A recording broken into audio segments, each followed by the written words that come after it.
پاکستان نے AI data centre بنا لیا ہے۔ حکومت اسے ڈیجیٹل انقلاب قرار دے رہی ہے۔ کہا جا رہا ہے کہ اب پاکستان مصنوعی ذہانت کی دوڑ میں شامل ہو گیا ہے، لیکن سوال یہ ہے کیا اس انقلاب کا فائدہ غریب نوجوان کو بھی ملے گا، یا پھر یہ بھی ماضی کے بڑے منصوبوں کی طرح صرف طاقتور طبقے تک محدود رہ جائے گا؟ کیا AI ڈیٹا سینٹر سے عام پاکستانی کو روزگار ملے گا؟ کیا بجلی سستی ہوگی؟ کیا تعلیم بہتر ہوگی؟ کیا کاروبار آسان ہوگا، یا عوام کے حصے میں مہنگائی، نئے ٹیکس، لوڈ شیڈنگ اور بد انتظامی ہی آئے گی؟ آج ہم جذبات نہیں، حقائق کی بنیاد پر بات کریں گے، ایسے سوال پوچھیں گے جن کا جواب ہر پاکستانی جاننا چاہتا ہے۔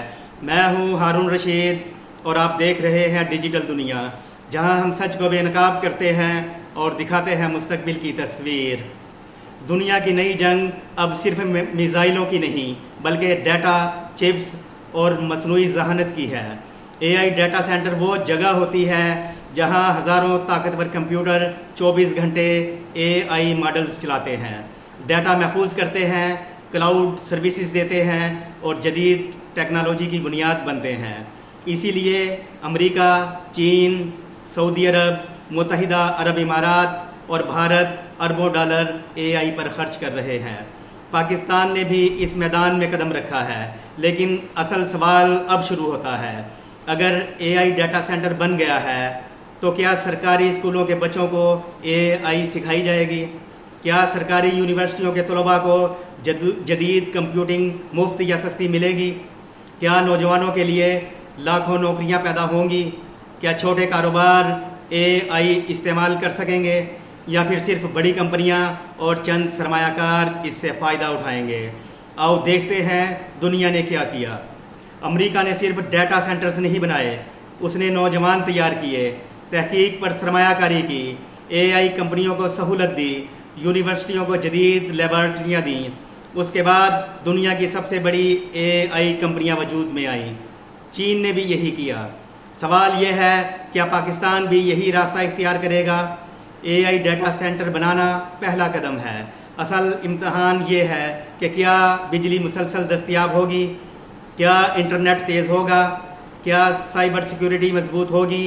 کیا پاکستانی نوجوان کو عالمی معیار کی AI ٹریننگ ملے گی؟ اگر ان سوالوں کا جواب نہیں ہے تو صرف عمارتیں بنا لینے سے انقلاب نہیں آتا۔ پاکستانی عوام اس لیے سوال پوچھ رہی ہے کیونکہ ماضی میں بھی بڑے بڑے منصوبوں کے وعدے ہوئے۔ لوگ پوچھ رہے ہیں کیا اس منصوبے کے معاشی فوائد عوام تک پہنچیں گے؟ کیا اس کی کامیابی کی پیمائش صرف افتتاح سے ہوگی یا روزگار، تعلیم اور برآمدات سے؟ یہ سوالات کسی مخالفت کے نہیں بلکہ عوامی احتساب کے ہیں۔ اگر حکومت کامیاب ہونا چاہتی ہے، اگر واقعی AI انقلاب لانا ہے تو ہر ضلع میں AI لیب بنائی جائے، سرکاری یونیورسٹیوں میں AI تعلیم عام کی جائے، نوجوانوں کو مفت یا کم قیمت ٹریننگ دی جائے، چھوٹے کاروبار کو AI استعمال کرنے میں مدد دی جائے، سرمایہ کاری کے ساتھ شفافیت بھی یقینی بنائی جائے۔ پاکستان کے نوجوانوں میں صلاحیت کی کوئی کمی نہیں، ضرورت صرف مواقع، تعلیم، بجلی، انٹرنیٹ اور شفاف پالیسیوں کی ہے۔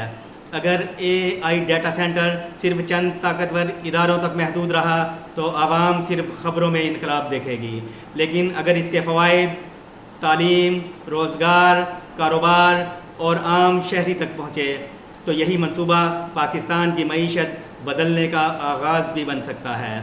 آج کا سوال آپ سے، کیا پاکستان کا AI ڈیٹا سینٹر واقعی عوام کا مستقبل روشن کرے گا، یا اس کے ثمرات بھی صرف با اثر طبقے تک محدود رہ جائیں گے؟ اپنی رائے کمنٹ میں ضرور لکھیں، ویڈیو کو شیئر کریں، ڈیجیٹل دنیا کو فالو کریں۔